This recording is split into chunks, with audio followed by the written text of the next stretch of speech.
Bonjour à tous et bienvenue sur ma chaîne Vali, raconte-moi une histoire. Je vais vous raconter Mots d'amour de Maupassant. Très belle écoute à tous. Dimanche.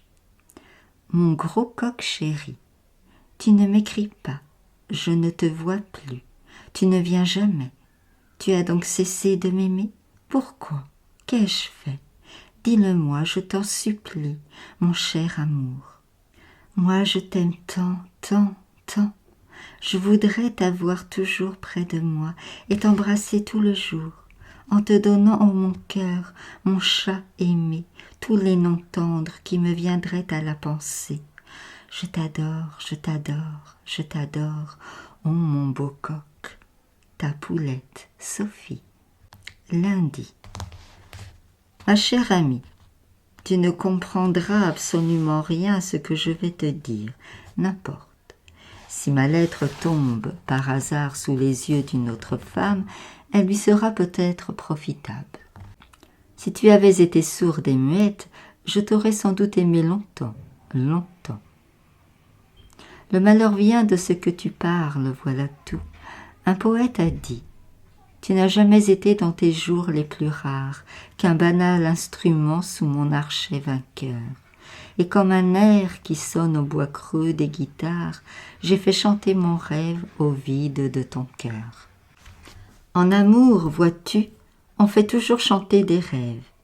Mais pour que les rêves chantent, il ne faut pas qu'on les interrompe. Or, quand on parle entre deux baisers, on interrompt toujours le rêve délirant que font les âmes, à moins de dire des mots sublimes, et les mots sublimes n'éclosent pas dans les petites caboches des jolies filles. Tu ne comprends rien, n'est-ce pas? Tant mieux, je continue. Tu es assurément une des plus charmantes, une des plus adorables femmes que j'ai jamais vues. Est-il sur la terre des yeux qui contiennent plus de songes que les tiens, plus de promesses inconnues, plus d'infini d'amour?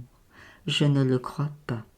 Et quand ta bouche sourit avec ses deux lèvres rondes qui montrent tes dents luisantes, on dirait qu'il va sortir de cette bouche ravissante une ineffable musique, quelque chose d'invraisemblablement suave, de doux, à faire sangloter.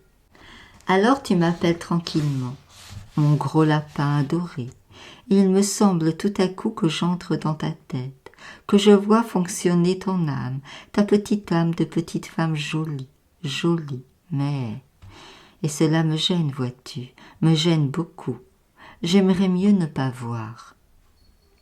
Tu continues à ne point comprendre, n'est-ce pas? J'y comptais. Te rappelles-tu la première fois que tu es venu chez moi? Tu es entré brusquement avec une odeur de violette envolée de tes jupes. Nous nous sommes regardés longtemps sans dire un mot, puis embrassés comme des fous, puis jusqu'au lendemain, nous n'avons point parlé. Mais, quand nous nous sommes quittés, nos mains tremblaient et nos yeux se disaient des choses qu'on ne peut exprimer dans aucune langue. Du moins je l'ai cru. Et tout bas, en me quittant, tu as murmuré « À bientôt ». Voilà tout ce que tu as dit. Et tu ne t'imagineras jamais quel enveloppement de rêve tu me laissais, tout ce que j'entrevoyais, tout ce que je croyais deviner en ta pensée. Vois-tu, ma pauvre enfant, pour les hommes pas bêtes, un peu raffinés, un peu supérieurs, l'amour est un instrument si compliqué qu'à rien le détraque. Vous autres femmes, vous ne percevez jamais le ridicule de certaines choses quand vous aimez, et le grotesque des expressions vous échappe. Pourquoi une parole juste dans la bouche d'une petite femme brune est-elle souverainement fausse et comique dans celle d'une grosse femme blonde? Pourquoi le geste câlin de l'une sera-t-il déplacé chez l'autre? Pourquoi certaines caresses charmantes de la part de celle-ci seront-elles gênantes de la part de celle-là? Pourquoi? Parce qu'il faut en tout, mais principalement en amour, une parfaite harmonie, une accordance absolue du geste, de la voix, de la parole, de la manifestation tendre avec la personne qui agit, parle, manifeste, avec son âge. La grosseur de sa taille, la couleur de ses cheveux et la physionomie de sa beauté.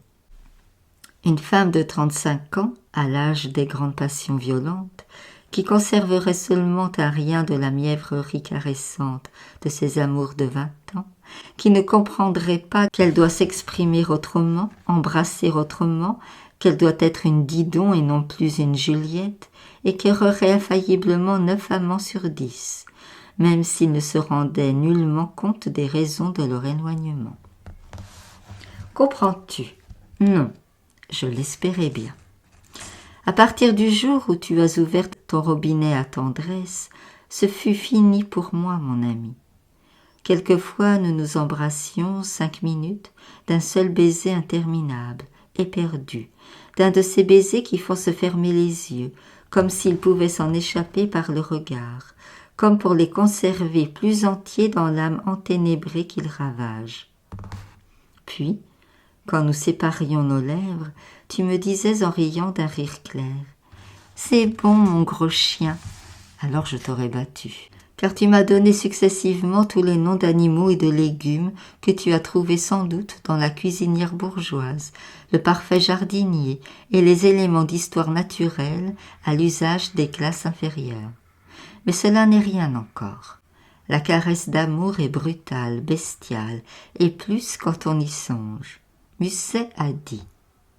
Je me souviens encore de ces spasmes terribles, de ces baisers muets, de ces muscles ardents, de cet être absorbé, blême et serrant les dents.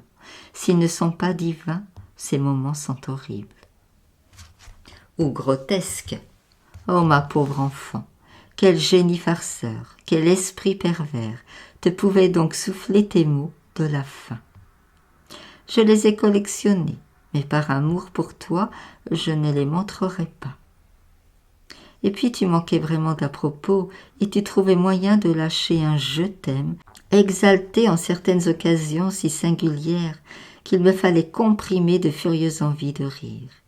Il est des instants où cette parole-là, « je t'aime », est si déplacée qu'elle en devient inconcevante, sache-le bien. Mais tu ne me comprends pas. Bien des femmes aussi ne me comprendront point et me jugeront stupide. Peu m'importe, d'ailleurs. Les affamés mangent en gloutons, mais les délicats sont dégoûtés. Ils ont souvent pour peu de choses d'invincible répugnance. Il en est de l'amour comme de la cuisine. Ce que je ne comprends pas, par exemple, c'est que certaines femmes qui connaissent si bien l'irrésistible séduction, des bas de soie fins et brodés, et le charme exquis des nuances, et l'ensorcellement des précieuses dentelles cachées dans la profondeur des toilettes intimes, et la troublante saveur du luxe secret, des dessous raffinés, toutes les subtiles délicatesses des élégances féminines, ne comprennent jamais l'irrésistible dégoût que nous inspirent les paroles déplacées ou niaisement tendres. Un mot brutal parfois fait merveille, fouette la chair, fait bondir le cœur. Ceux-là sont permis aux heures de combat. Celui de Cambronne n'est-il pas sublime? Rien ne choque qui vient à temps. Mais il faut aussi savoir se taire et éviter en certains moments les phrases à la Paul de Kock. Et je t'embrasse passionnément, à condition que tu ne diras rien. René. Merci beaucoup pour votre écoute. À bientôt.